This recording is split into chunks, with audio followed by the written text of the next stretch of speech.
lagi film lokal, karena satu-satunya cara kita bisa berkembang di dunia cinema adalah kalau masyarakatnya pun antusias akan film-film yang diproduksi oleh filmmakers di negara kita. Jadi aku sangat bahagia bisa ada acara seperti ini, dan untungnya ini bukan satu-satunya. Sekarang di seluruh Indonesia banyak festival film lainnya.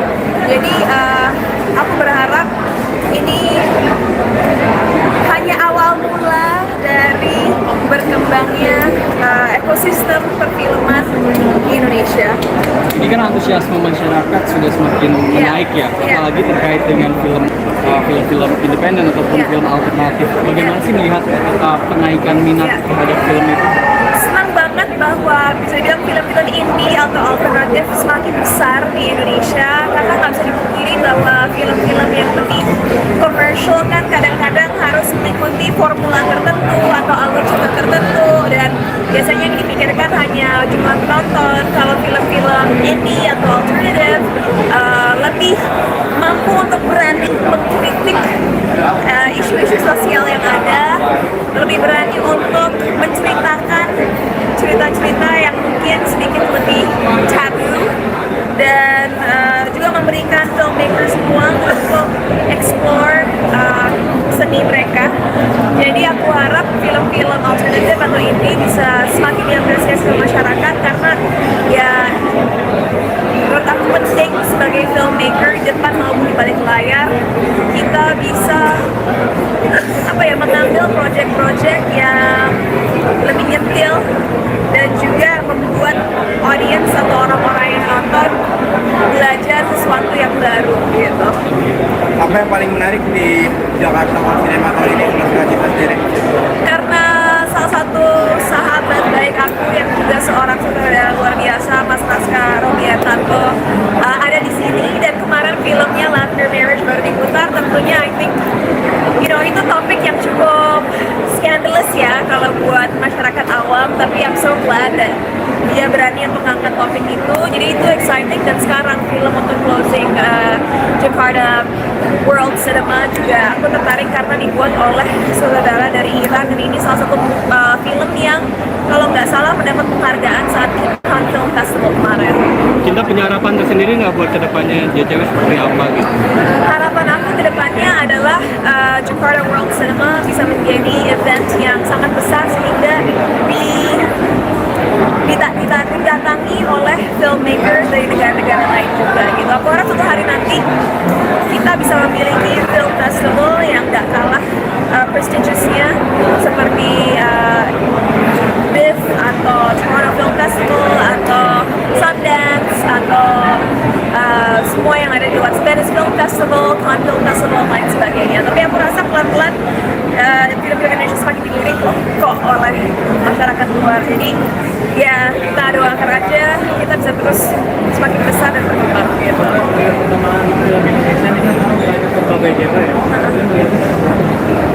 Sebenarnya pertanyaan ini udah aku jawab tadi, tapi aku hanya bisa bilang aku harap film-film yang nggak dianggap film-film mass bisa semakin besar, karena aku rasa powernya film adalah kemampuannya untuk membuat kritik sosial terhadap ketidakadilan yang ada dalam masyarakat, dan semakin besar ruang yang diberikan kepada filmmakers untuk menceritakan hal-hal yang tabu dan sensitif. Aku rasa itu akan lebih baik, tidak hanya untuk industri perfilman tapi juga masyarakat, karena aku rasa salah satu cara masyarakat belajar bukan hanya dari pendidikan formal tapi juga dari seni, mau itu dari karya film, musik, dan lain sebagainya. Tapi kamu sendiri kalau memilih film itu kreatif apa ceritanya? Oh, absolutely. Aku sangat memperhatikan cerita saat mengambil film. Tapi yang orang harus ingat adalah kadang-kadang saat kita membuat sebuah film,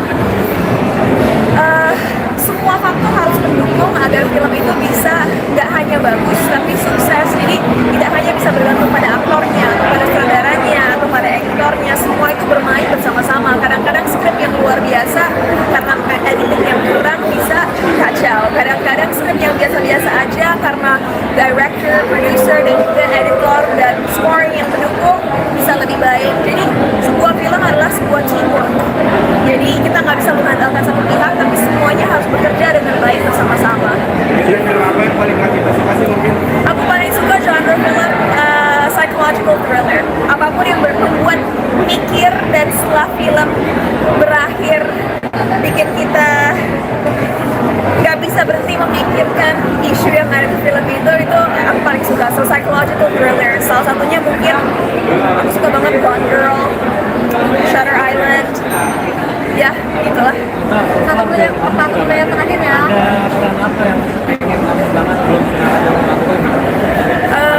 Kalau dikasih pilihan, ingin banget bisa bermain di film seperti karakternya Rosamund Pike di Gone Girl, seseorang yang mungkin dari luar terlihat sempurna, tapi sebenarnya memiliki internal struggle yang luar biasa, sehingga membuat dia ternyata tidak baik-baik aja gitu. Jadi peran yang benar-benar challenging karena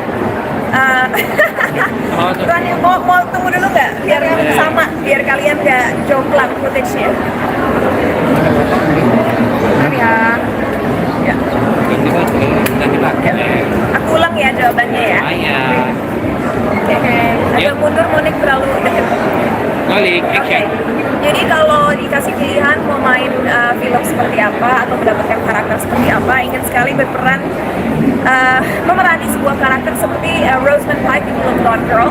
Kenapa? Karena dia seseorang yang terlihat sempurna di luar, tapi ternyata memiliki gangguan internal yang luar biasa.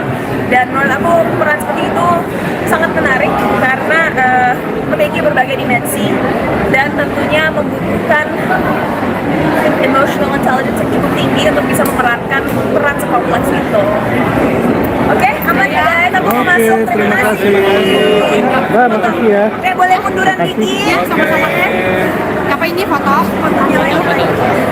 Yang dari pinggir harus ya. Sorry. Mundur dikit boleh.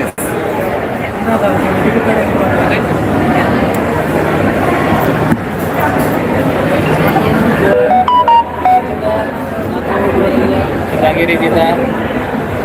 Kiri.